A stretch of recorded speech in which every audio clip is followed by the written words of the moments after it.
Hello everyone, in this video I'm going to show you how to log in to Deutsche Bank online banking. So all you need to do is open any browser and then search for Deutsche Bank online banking and then open the first link that says login Deutsche Bank banking and brokerage.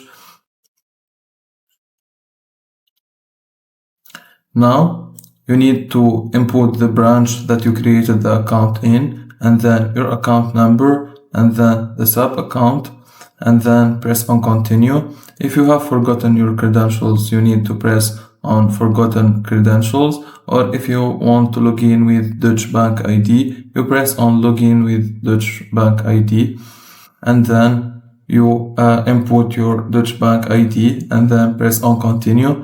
After you input the right informations, the right Deutsche Bank ID or the right branch and account and PIN, after you do this, you will be prompted to authorize your this login attempt from your mobile app or from your from sending a verification code to your email or to your phone number. And after doing all these steps, you will be logged in successfully to Deutsche Bank, and that's it. If you find this video helpful, don't forget to like and subscribe, and thank you for watching.